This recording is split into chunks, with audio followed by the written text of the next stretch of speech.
Palavra ao amanhecer, com o pastor Antônio Freire. Não vos conformes com esta era, por isso espera em Deus espera.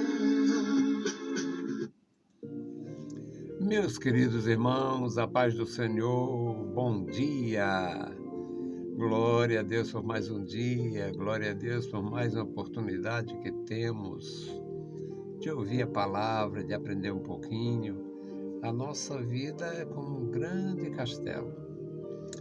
Você já prestou atenção? Uma grande unidade habitacional ou um grande castelo? Nos dois casos, apesar da dimensão ou as dimensões, foi iniciado e foi feito, na grande maioria, principalmente no passado, de tijolo a tijolo. Não é de tijolo, foi feito de pedra, pois foi feito de pedra em pedra, uma pedra após outra. A nossa vida é assim, o nosso crescimento, a nossa formação, nosso preparo espiritual, nossa condição de compreensão das coisas é como uma construção. Todos os dias, um pouquinho. Existe uma ave que eu admiro muito, gosto muito, do João de Barro, já virou até projeto de governo. Teve um governo, não me lembro qual foi, que criou um projeto habitacional, o projeto João de Barro. Talvez porque fizesse umas casinhas pequenas, não sei. O João de Barro, ele não tem nenhuma fonte de material a não ser o solo. Eu não sei se ele faz, acredito que ele mesmo produz aquela água, deve ser saliva, alguma coisa assim, e ele faz a casinha dele de barro, é por isso o nome João de Barro, e ele faz a casinha muito bem feitinha, 2 compartimentos, mas ele faz de bicada em bicada, ele leva no bico, é claro, ele não tem outra forma de levar. Nossa vida espiritual também é feita assim. Vamos colocar mais uma pedra na nossa construção. Nosso texto, Lucas 24, 15 a 21.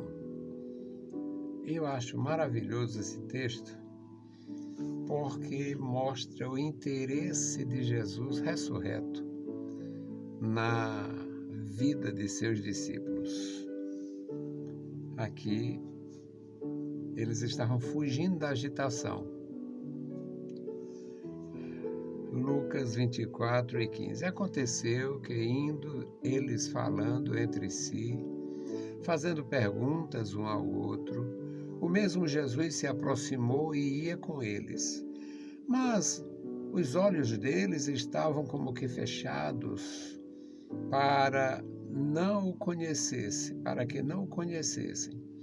E ele lhes disse: que palavras são estas que caminhando trocais entre vós? E por que estáis tristes? E respondendo um, cujo nome era Cleopas, disse-lhe: és tu só peregrino em Jerusalém, não sabes as coisas que nela têm sucedido nestes dias? E ele lhes perguntou: quais?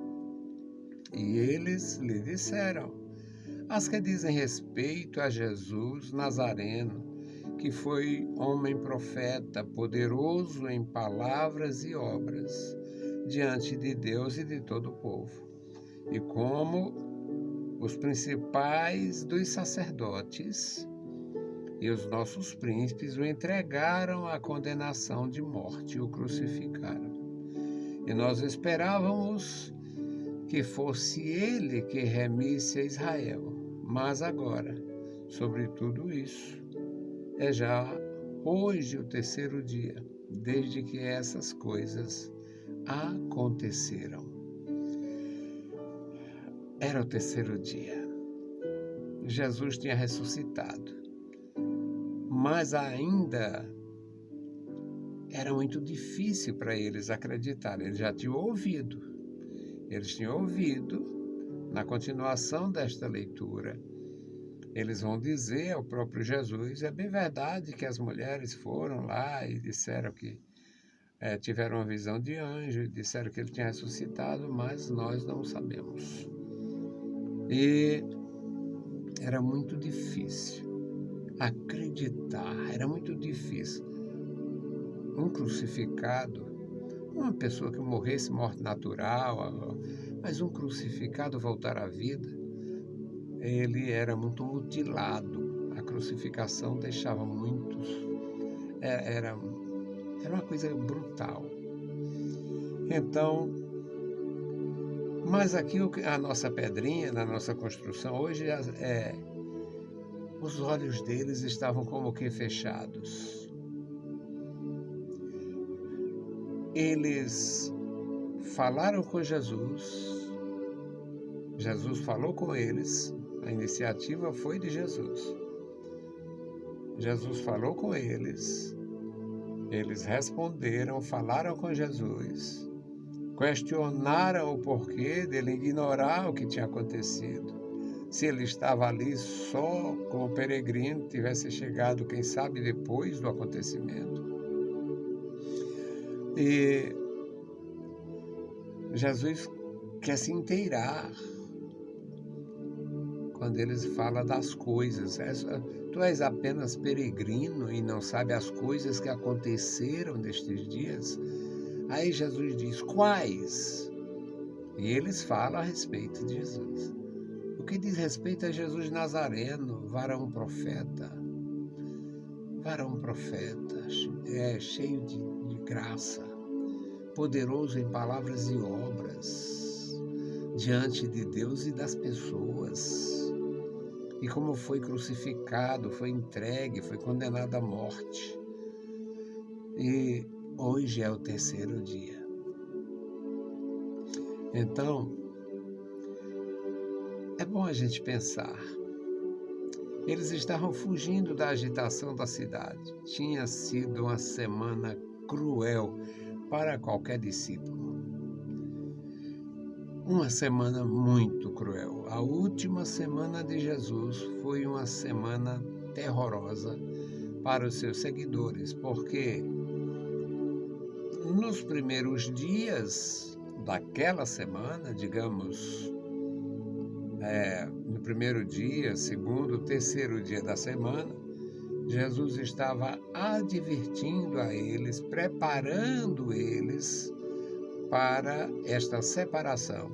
Já tinha prometido o Espírito Santo, tinha dito que não ia deixar eles órfãos, sozinhos, ia enviar o Consolador e já tinha passado ordem para eles não sair da cidade, ficar na cidade e tal.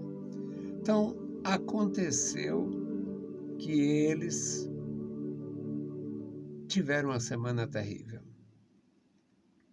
Isto nos primeiros dias daquela semana, Jesus sempre falando que estava no final. Era a conclusão do seu ministério, mas era difícil para eles entender. Aí o Senhor Jesus ainda fala para eles a respeito das dificuldades. Já tinha enviado os 12, depois tinha enviado os 70, e não fez nenhuma reserva. Olha, eu envio vocês como ovelhas para o meio dos lobos. Vai haver perturbação. Aí o Senhor Jesus é preso. Não se sabe muito bem, a semana não tinha os dias, como hoje não era, os dias não tinham nomes, melhor dizendo. Mas é como se Jesus tivesse sido preso lá pela quarta-feira. É mais ou menos isto. A prisão se dá no quarto dia, no quinto dia da semana. Aí o resultado é que o julgamento é fajuto e apressado. Jesus é condenado à morte e é executado no final da sexta-feira. Crucificado pela manhã, mas a crucificação era um sofrimento brutal e por isso é que eles quebravam as pernas dos condenados para não ter problemas mais sérios com os judeus, para não deixar os corpos expostos, porque conforme a lei traria maldição. Bom, a verdade é que eles falaram de Jesus para Jesus. Tu és só peregrino, tu não sabe o que aconteceu, as coisas, os acontecimentos. O que foi?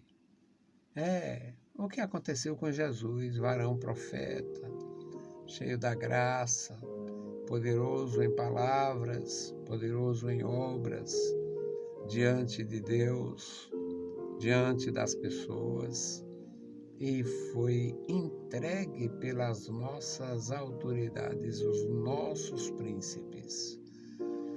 E ele foi crucificado. E hoje é o terceiro dia.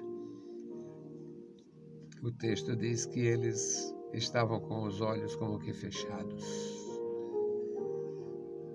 Estavam com os olhos como que fechados, no versículo 16. Mas os olhos deles estavam como que fechados, para que não o conhecessem. Era um momento difícil. A Igreja de Jesus Cristo passou por isto, vai passar por isto. Não vai ter facilidade para a Igreja de Jesus nunca. Teve facilidade para o tal cristianismo. A Igreja tornou-se a meretriz do Estado, a concubina dos reis da terra. Dominou, teve mais força do que os reis, até porque um rei tinha força no seu país e a igreja lá dos homens teve força na Europa inteira, teve força na África, em alguns lugares onde Portugal tinha força, teve força na América, onde Portugal tinha força, onde a Espanha tinha força. A igreja teve essa força, mas não é a igreja de Jesus Cristo, não. É a igreja do homem. É a meretriz e não a noiva. Resultado, a gente aprende assim, uma porção após outra. Vale a pena, irmãos, vale a pena. Mas é necessário estar com os olhos abertos. Crente de olhos fechados é muito difícil. Crente que fecha os olhos para os acontecimentos. Eu estou bem, estou trabalhando, a família está bem, tenho um emprego, tenho atividade lucrativa, tem isso, tem aquilo. Fecha os olhos para o resto. Pastor de olhos fechados é um terror.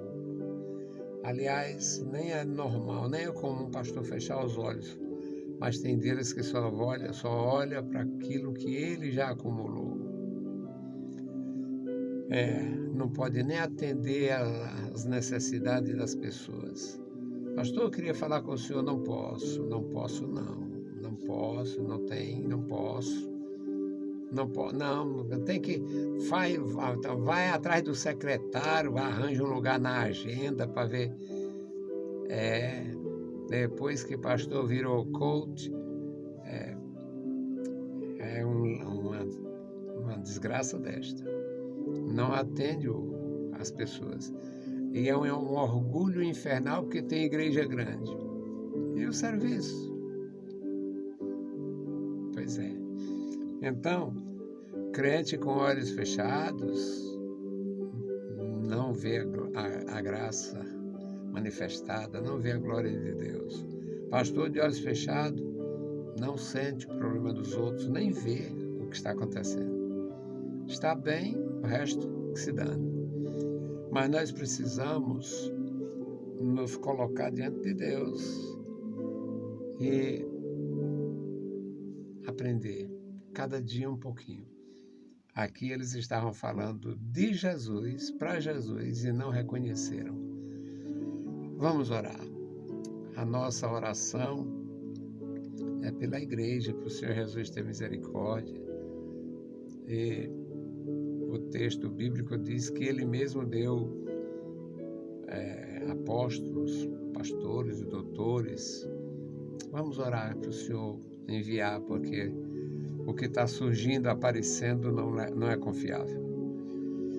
Querido Deus, Pai Santo que estás nos céus, nós te louvamos. Obrigado, Senhor, pela vida, pela salvação, pela Tua palavra. Obrigado pelo Teu amor, obrigado pela Tua igreja. Obrigado pelos nossos irmãos. Continua conosco, Senhor, nos dando graça, nos ajudando, nos ensinando. Nos dá, Senhor, a visão dos céus. Nos dá, Senhor, percepção das coisas. Nos dá, Senhor, discernimento espiritual. E nos dá vigor e graça para cada dia botar uma pedra na nossa construção. Cada dia, Senhor, trabalhar um pouquinho, melhorar um pouquinho na nossa construção espiritual. Amado Pai, guarda os meus irmãos, toda a Tua igreja, nos dá vitória. E agora, Senhor, suplicamos pela igreja em si. Dá obreiros qualificados, dá pastores, dá doutores, dá, Senhor, a Tua igreja, os mestres necessários, dá, meu Senhor, os conselheiros necessários. Ó Deus, Tu és o nosso Senhor, o Senhor da igreja. Amado Pai, Deus Todo-Poderoso, ouve a nossa petição. Em nome de Jesus Cristo nós te pedimos. Amém. Meus queridos irmãos, a paz do Senhor e bom dia.